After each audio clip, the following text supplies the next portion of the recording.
Good morning all of you. मैं सिट्टू कुमार, मैं अपने चैनल सिट्टू नॉलेज पॉइंट में आप सभी का स्वागत करता हूं।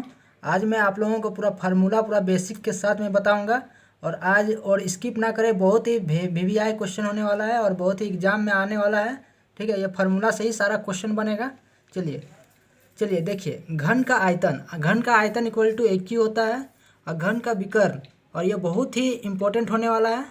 विकर्ण होता है √3 है और घन का अगर कुल कुल पृष्ठ क्षेत्रफल पूछेगा तो इसका 6a² होता है और घनाभ का कुल पृष्ठ क्षेत्रफल बोलेगा। ठीक है, यानी ठीक है, तो क्या होगा 2 × LB + BH + HL हो जाएगा।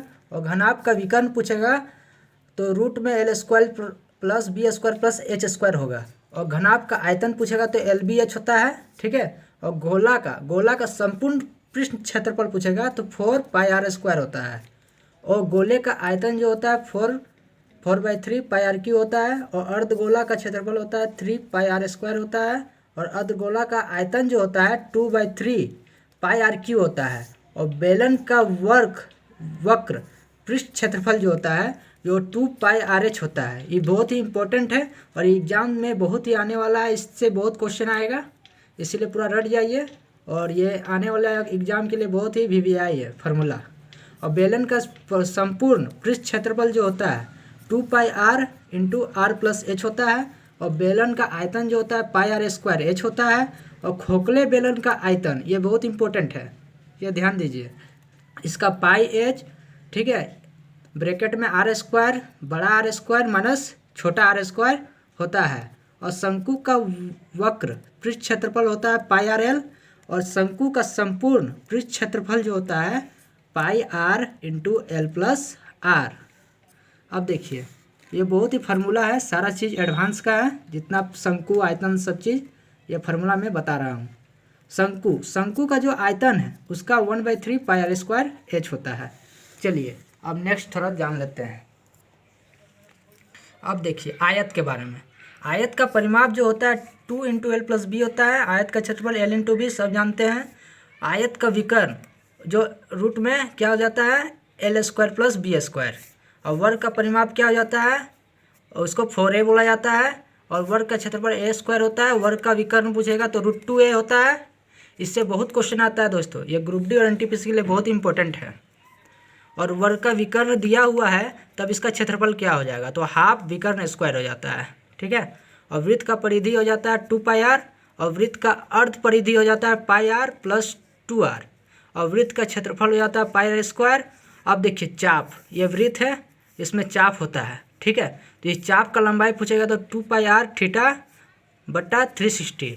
और चाप का क्षेत्रफल पूछेगा या वृत्त का खंड तो πr² θ / 360। ठीक है, अब देखिए समबाहु त्रिभुज का परिमाप, इसका होता है 3a, इसका फार्मूला। और समबाहु त्रिभुज का क्षेत्रफल √3/4a² और त्रिभुज का क्षेत्रफल हाफ × b मतलब आधार + h मतलब ऊंचाई। अब जब भुजा अलग अलग दिया रहे तब क्षेत्रफल क्या हो जाएगा, ये दिमाग में बैठा लीजिए। s = a + b + c/2, ये s का फार्मूला निकाल लेंगे, आगे s का मान निकाल लेंगे। उसके बाद हम त्रिभुज का फार्मूला, ये विषम रहेगा तब ये यूज होगा।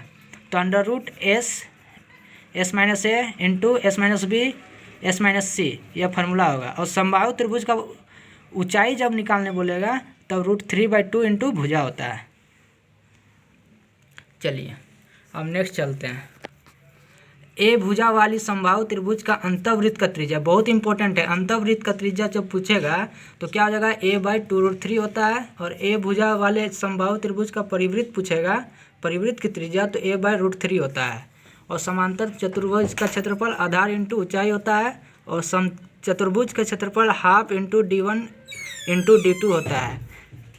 चलिए, किसी समचतुर्भुज के विकर्ण के आधे भाग एवं समचतुर्भुज की एक भुजा एक समकोण त्रिभुज बनते हैं जिसका कर्ण चतुर्भुज मतलब समचतुर्भुज की एक भुजा होती है। अब समलंब चतुर्भुज का क्षेत्रफल क्या होता है, तो हाफ × L + B × D होता है, यानी कि हाफ × P1 + P2 × D होता है। अब देखिए ये बहुत इंपॉर्टेंट है, यदि दो भुजा असमान हो, ठीक है, मतलब दो भुजा जो होता है समान होता है और एक भुजा असमान होता है, यानी कि इसको क्या कौन सा त्रिभुज कहते हैं? समद्विबाहु त्रिभुज। ठीक है, आइसोसेल्स ट्रायंगल। इसका फार्मूला जो होता है, इसका क्षेत्रफल अगर निकालने बोलेगा समद्विबाहु त्रिभुज का, तो a/4√4b² माइनस a²। बहुत ही इंपॉर्टेंट क्वेश्चन है। ठीक है, ये बहुत ही यह फार्मूला कहीं नहीं मिलेगा। और मैं बोलना चाहता हूँ कि मेरे वीडियो को जितना हो subscribe, share, like and share कीजिए। थैंक यू सो मच दोस्तों।